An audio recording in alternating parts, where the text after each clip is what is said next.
Sebuah kisah mahakarya terbaik dari S.H. Mintarja yang sangat populer di masanya berlatar belakang kerajaan Singasari. Dengan bangga kami persembahkan kepada sahabat Permata TV tercinta semuanya dengan judul Kisah Pelangi di Langit Singasari. Pada kesempatan yang sangat baik ini, kita masuk pada episode yang ke-75. Selamat menikmati. Pada episode sebelumnya telah diceritakan, ketika Mahesa Agni diam sesaat, maka suasana benar-benar menjadi sepi dan tegang. Gemuruh air di bendungan semakin lama telah menjadi semakin berkurang. Hanya kadang-kadang masih terdengar guguran-guguran tanah tebing sungai yang menjadi semakin aus di bawah arus air yang seakan-akan mengamuk itu. Mereka terkejut ketika mereka mendengar gemuruh tanah di samping mereka. Ketika Mahesa Agni berpaling, dilihatnya pohon turi yang telah miring itu dengan cepatnya jadi semakin condong dan akhirnya meluncur ke dalam arus air. Namun arus air sudah tidak begitu deras lagi, sehingga sisa akarnya masih juga dapat menahannya. Pohon turi itu kini seperti seorang yang sangat malang, terbaring di permukaan air, berpegangan pada beberapa lembar akarnya yang sudah lemah. Sebenarnya Mahesa Agni sendiri terasa tersayat melihat keruntuhan tebing sungai di sekitar bendungan itu. Seperti juga anak-anak muda yang lain, bendungan itu mempunyai arti yang sangat banyak baginya, bagi Panawijen dan bagi kehidupan di padukuhan itu. Meskipun demikian, ketika suasana sepi itu menjadi semakin sepi, terdengar suaranya memecah. Ayo, siapakah di antara kalian yang berani berkata dengan jujur? Siapakah yang telah membuat bendungan itu? Siapa? Belum seorang pun yang menjawab pertanyaan itu, sehingga Mahesa Agni bertanya kepada Ki Buyut Panawijen.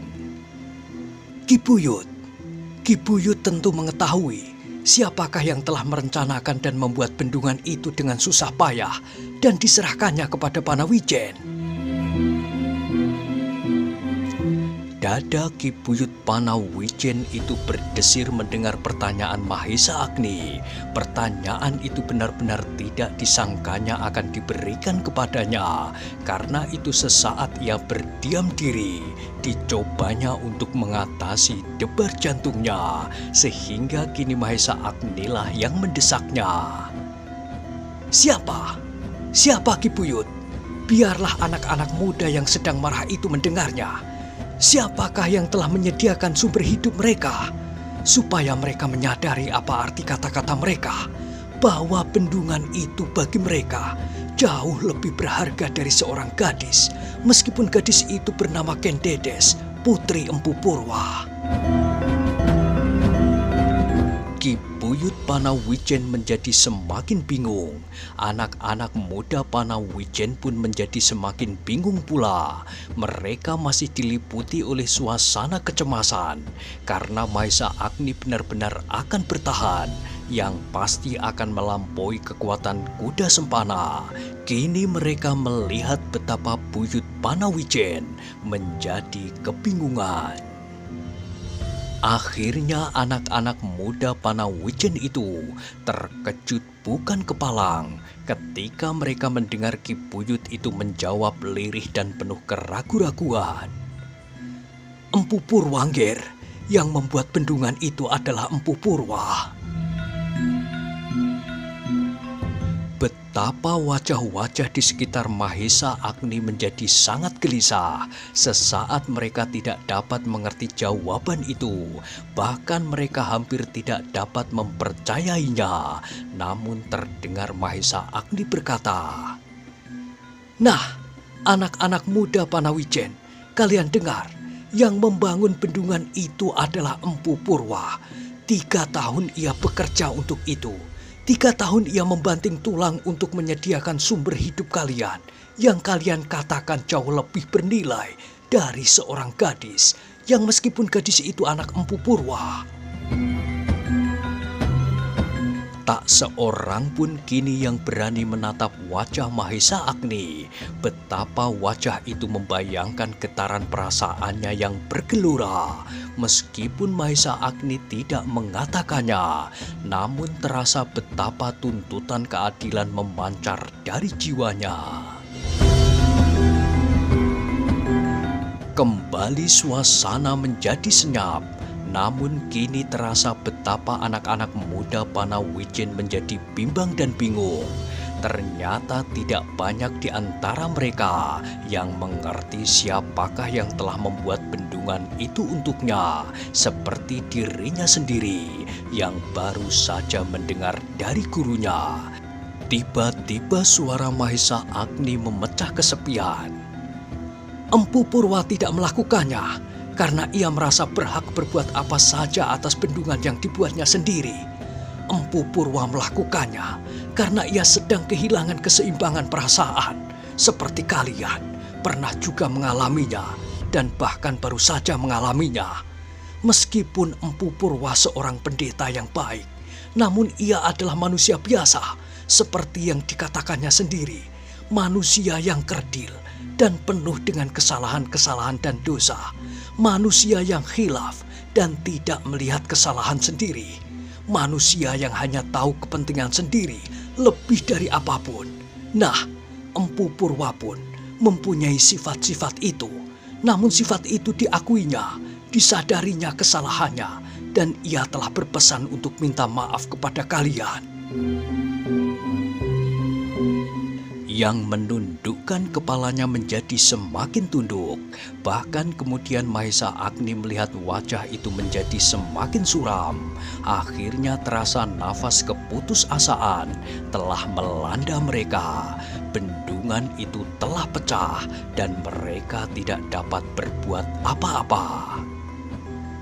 Nah, apa kata kalian kini? Bertanya Mahesa Agni. Tak seorang pun dapat menjawab, sehingga Mahesa Agni mendesaknya. Apa? Apa yang akan kalian lakukan? Ki Buyut Panawijen menggelengkan kepalanya, desahnya. Hancur, semuanya sudah hancur. Kami tidak dapat lagi menuntut Empu Purwa seperti jalan pikiranmu, Ger. Kau benar. Empu Purwa telah berbuat atas barang yang dibuatnya sendiri, tetapi kami akan mengalami bencana karenanya. Bencana yang tidak dapat kami hindari. Sawah-sawah kami akan kering, dan sumber hidup kami pun akan kering pula. Apakah cukup demikian? Bertanya Mahesa Agni. Ki Buyut terkejut mendengar pertanyaan itu, sehingga terloncat pertanyaannya. Apakah maksudmu, Agni? Apakah yang cukup itu? Mahesa Agni memandang wajah Ki Buyut yang putus asa itu, dan hampir setiap wajah memancar perasaan yang serupa, putus asa. Apakah cukup dengan berputus asa? Desis Mahesa Agni. Tak seorang pun yang tahu akan maksud Mahesa Agni. Karena itu mereka masih saja berdiam diri. Bahkan ada di antara para pemuda yang menjadi sedemikian sedihnya. Sedih tentang bendungan yang pecah. Sedih tentang Panawijen dan sedih tentang dirinya sendiri. Sehingga wajahnya menjadi pucat dan matanya berkaca-kaca. Mahesa Agni melihat wajah yang pucat dan berkaca-kaca itu. Karena itu tiba-tiba katanya lantang. Kenapa kalian hanya bersedih dan berputus asa saja? Ki Buyut Panawijen mengangkat wajahnya. Kemudian ia bertanya. Lalu apakah yang harus kami kerjakan, Agni? Sumber hidup kami telah hancur. Kami tidak akan dapat bersawah tanpa air. Mahesa Agni kini merasa kebenaran kata-kata gurunya. Ia harus membangunkan rakyat Panawijen yang sedang tertidur itu. Maka katanya kemudian, "Nah, kalau demikian, marilah kita bersama-sama memandang ke hari depan. Jangan kita kini saling salah menyalahkan dan menganggap diri kita masing-masing dalam kebenaran. Karena di lain persoalan yang kita tanggapi, mungkin tanggapan kita berbeda-beda. Dengan demikian, kita seakan-akan menganggap kebenaran ada pada diri kita masing-masing. Kini marilah kita lupakan. Marilah kita melihat sumber kesalahan yang paling dalam. Semuanya ini adalah karena nafsu kuda sempana yang berlebih-lebihan, nafsunya yang tidak terkendali. Namun kita semua pun telah berbuat kesalahan pula. Kenapa kita tidak berbuat sesuatu atas kuda sempana itu dahulu? Aku telah mengalahkannya, tetapi aku tidak membinasakannya sama sekali, sebab aku sangka ia akan menyadari kesalahannya. Tetapi ternyata akibatnya menjadi semakin panjang. Wiraprana terbunuh, Empu Purwa kehilangan keseimbangan meskipun untuk sesaat. Tetapi yang sesaat itu telah menentukan kehidupan Panawijen di kemudian hari. Kalian pun hampir-hampir terjerumus pula dalam persoalan yang tidak ada gunanya seperti aku juga." Mahesa Agni berhenti sesaat untuk menelan ludahnya. Ia tidak melihat perubahan sikap dari wajah orang-orang Panawijen, namun ia meneruskan, "Karena itu marilah, jangan tangisi bendungan yang telah pecah itu. Kita adalah laki-laki seperti Empu Purwa pula. Kalau beberapa puluh tahun Empu Purwa mampu membuat bendungan, kenapa kita tidak?" Tiba-tiba Mahesa Agni melihat beberapa orang mengangkat wajah mereka. Mula-mula mereka heran melihat sikap Mahesa Agni yang meyakinkan. Namun tiba-tiba wajah mereka pun menjadi semakin terang. Apalagi ketika sekali lagi Mahesa Agni berkata, "Dahulu Empu Purwa melakukannya berdua dengan beberapa orang cantrik selama 3 tahun. Nah, berapakah jumlah kita? Ayo, siapa yang cinta akan kampung halaman ini? Kita bertekad untuk membangun kembali bendungan ini, tetapi tidak di sini. Lihat, tebing sungai ini telah terlalu parah. Sungai ini seolah-olah menjadi jauh lebih lebar dari sebelumnya. Marilah kita lihat, kita susuri sungai ini, kemudian kita bangun bendungan baru. Kalau kita berhasil, maka kita akan dapat membangun daerah persawahan baru. Kita akan dapat bangkit kembali dari kehancuran akibat kelemahan perasaan guru atas hilangnya anak tunggalnya, seperti diakuinya sendiri. Sekarang ayo, siapakah yang mau bersama-sama dengan aku melakukannya, membangun bendungan baru dengan cucuran keringat kita sendiri untuk kepentingan kita sendiri, bukan sekedar hadiah dari orang lain." Anak-anak muda Panawijen itu tergetar hatinya mendengar kata-kata Mahesa Agni. Mereka benar-benar seakan-akan tergugah dari dunia mimpinya yang indah, mimpi yang tentram sejuk seperti langit senja hari. Namun tiba-tiba mendung dan petir menggelegar di langit yang berwarna cerah itu. Dalam kecemasan dan ketakutan, terasa Mahesa Agni telah membangunkannya. Kini dihadapinya kenyataan itu, mereka benar-benar harus berbuat sesuatu. Dan terdengar sekali lagi Mahesa Agni berkata, "Marilah kita bekerja, kita tandai penderitaan rakyat kita dengan kerja. Kalau kerja itu berhasil, maka air yang akan kita teguk dan makanan yang akan kita telan terasa akan semakin nikmat daripada air dan makan yang kita terima dari orang lain. Meskipun mula-mula kita harus makan apa saja yang dapat kita makan. Mungkin mula-mula kita akan menjadi kurus karenanya, tetapi kita tidak mengorbankan anak cucu kita karena kemalasan kita." Anak-anak muda Panawijen itu kini sudah tidak menundukkan wajah mereka masing-masing lagi. Bahkan tampak wajah Ki Buyut yang tua itu pun menjadi cerah. Dalam keheningan suasana yang mencekam kemudian terdengar suara Ki Buyut Parau. "Kau benar-benar jantan, Agni. Tanpa kau, maka Panawijen sudah akan hancur dan kita terpaksa mengungsi bercerai-berai mencari sesuap nasi. Kini timbul kembali harapan di dada kami.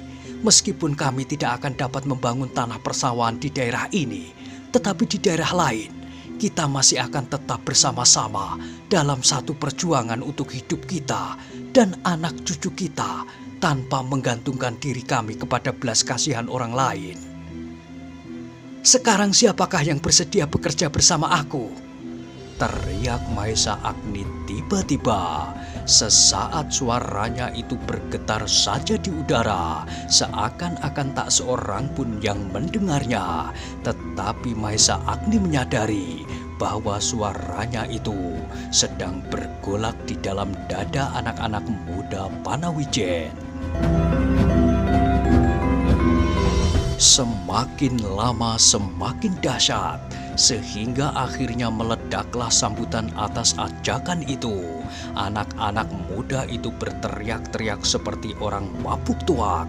Kata mereka, Aku Agni. Aku akan turut membangun bendungan itu bersamamu." Mahesa Agni melihat tangan-tangan yang terangkat tinggi-tinggi untuk menyambung tubuh-tubuh mereka supaya dapat dilihat oleh Mahesa Agni, dan teriakan-teriakan itu masih terus beruntun sahut menyahut. Bahkan kemudian bukan saja anak-anak muda, tetapi orang-orang tua dan perempuan pun berteriak nyaring, Aku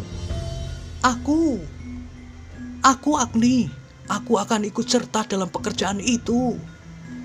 Mahesa Agni mengangguk-anggukkan kepalanya. Terasa sesuatu berdesir di dalam dadanya, tetapi ia tersenyum karenanya. Anak-anak muda Panawijen itu masih saja berteriak-teriak tak habis-habisnya. Mereka sudah melupakan kemarahan mereka terhadap Mahesa Agni. Mereka telah melupakan kemarahan mereka terhadap Empu Purwa. Kini yang ada di kepala mereka adalah sebuah bendungan baru. "Kalau kalian bersedia," berkata Mahesa Agni kemudian, "marilah pekerjaan itu segera kita mulai. Jangan menunggu padi di dalam lumbung-lumbung kita habis. Jangan menunggu air semakin deras karena hujan menjadi sering. Kalau kita bekerja keras dan penuh kemauan, maka pekerjaan itu akan segera selesai. Tidak perlu menunggu 3 tahun, seperti yang dilakukan oleh Empu Purwa yang hanya beberapa orang itu. Tetapi karena kita bekerja dengan tenaga yang berlipat 20 kali, maka kita harus dapat menyelesaikannya dalam 3 bulan. Apakah kalian sanggup?" "Sanggup, Agni, sanggup!" teriak mereka. Mahesa Agni kini menjadi semakin puas. Ia telah berhasil membangunkan rakyat yang selama ini seakan-akan tertidur, dibuai oleh kesuburan tanahnya, sehingga seakan-akan makan dan minum mereka dapat datang sendiri tanpa mereka berbuat sesuatu. Namun kini mereka harus bekerja keras, bekerja dengan tenaga sendiri untuk kepentingan sendiri dan anak cucu, supaya di masa-masa mendatang anak cucu mereka tidak mengutuk mereka sebagai orang-orang malas yang hanya mampu makan apabila disuapi oleh orang lain. "Kalau demikian," berkata Mahesa Agni kemudian, "sekarang marilah kita pulang ke rumah masing-masing. Kita lihat apakah cukup alat pada kita untuk membangun bendungan baru. Besok aku dan beberapa anak-anak muda ingin berjalan menyusur sungai itu ke Udik untuk mencari tempat yang sebaik-baiknya. Di manakah bendungan baru itu harus kita bangun? Tempat itu harus memenuhi beberapa syarat. tidak terlalu dalam dan tidak terlalu lebar, supaya air segera dapat naik, tetapi juga tempat yang cukup sarana untuk membangun bendungan itu, batu dan kayu. "Aku ikut dengan kau, Agni," terdengar suara bersahut-sahutan di antara mereka. "Terima kasih, tetapi sementara ini aku hanya memerlukan 2 atau 3 orang saja di antara kalian. Sekarang pulanglah, nanti aku akan menghubungi kalian yang akan pergi bersama aku besok." Ki Buyut Panawijen mengangguk-anggukkan kepalanya, meskipun ia masih juga bersedih atas bendungan yang pecah itu, tetapi ia berbesar hati pula bahwa anak-anak muda di padukuhannya kini telah bangkit untuk menyelamatkan padukuhannya. Maka sejenak kemudian, orang-orang Panawijen yang berdiri mengitari Mahesa Agni itu pun semakin lama semakin susut. Satu demi satu mereka meninggalkan tepian dan bendungan yang telah pecah itu. Sekali-sekali mereka berpaling, dan sekali-sekali mereka masih juga tergetar hatinya itu. Bendungan yang selama ini memberi mereka air sebagai sumber hidup mereka, kini Panawijen itu benar akan menjadi kering, seperti kutuk yang telah diucapkan oleh Empu Purwa yang dunianya menjadi gelap karena lekatan kasihnya. Putri satu-satunya itu hilang, putri yang baginya sangat berharga, melampaui segalanya yang ada di dunia ini. Ketika orang-orang itu kemudian telah habis kembali ke padukuhan, maka kembali Mahesa Agni berdiri seorang diri. Perlahan-lahan ia berjalan semakin ke tepi. Sekali lagi diamat-amatinya bendungan yang pecah itu. Air berpencaran dan telah menggugurkan tebingnya, bahkan dasarnya pun seakan-akan telah menghunjam semakin dalam. "Memang tak mungkin," gumamnya, "tak mungkin dibangun bendungan di tempat ini." Namun bagaimanapun juga hati Mahesa Agni terpecah pula seperti bendungan itu. Bukan saja karena Panawijen menjadi kering, namun semua harapan dan anyaman perasaannya kini benar-benar telah buntu. Empu Purwa ternyata sama sekali tidak ingin untuk mengambil anaknya dengan cara yang sama. Empu Purwa benar-benar tidak mau melawan Tumapel sebagai tempat ia bernaung. Orang tua itu tidak mau menimbulkan huru-hara dan menimbulkan kekacauan di antara penduduk Tumapel. Tetapi ia mendendam orang-orang yang melakukan perbuatan terkutuk itu dengan mengucapkan ipat-ipat. Dengan demikian, maka harapannya untuk melihat Ken Dedes kembali ke Panawijen kini lenyap seperti lenyapnya harapannya atas bendungan itu. Apalagi gurunya pun kemudian pergi meninggalkannya tanpa singgah dahulu di padepokannya. Tetapi Mahesa Agni tidak harus menundukkan kepalanya, mengeluh dan berputus asa. Ia baru saja berbicara di hadapan orang-orang Panawijen. Apakah mereka hanya cukup berputus asa?